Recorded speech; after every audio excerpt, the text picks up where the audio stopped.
Alright, so this is Special's video guide on how to change your front brake pads on a 2010 Brute Force 750. I'm pretty sure this is standard for all Brute Forces and possibly some other ATVs, but here's your brake caliper. You have a few tools you need. Ratchet, C-clamp, 12mm socket, an Allen wrench, and possibly a hammer and a punch. The reason why you need a hammer and a punch is because when you use that Allen wrench to get out your two Allen screws, they might be kind of seized in there, and I have to use a punch to go in through the other side and beat them out. But when you take your wheel off, here's your hub. Right here is your brake caliper.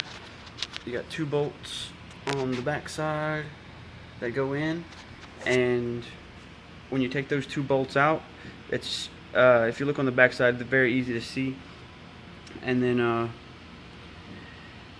once you get those out, your caliper comes off, and you have two Allen screws that hold. You see those two holes in the front right there, just in the back. Here's your Allen screw.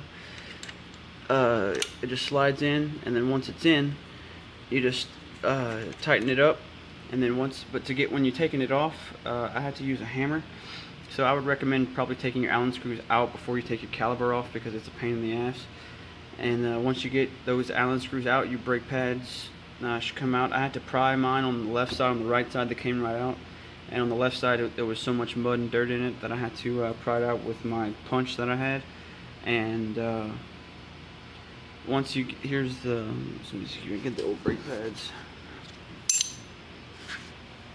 Ugh.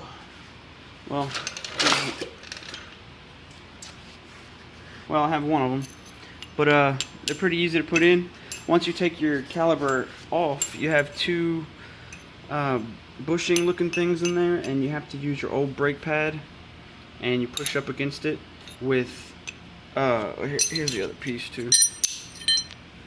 And as you can see, it's got no pad left, just metal rubbing on metal. But when you you need to compress those two things.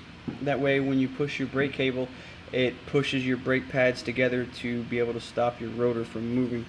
But because see, here's your C-clamp. Once you put like on the inside, it's got those two things I was talking about. You just put your old brake pad over it, and you compress down with your C-clamp and just tighten it up until those things are pushed in.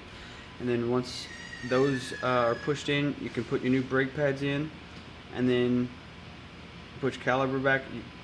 You put your brake pads in right there. You don't have to bolt them down yet, because you want to be able to get it on the rotor. So once you get it on the rotor, I put the 12mm bolts on, and then I put the Allen screws back in, and you just tighten those up, and that's it.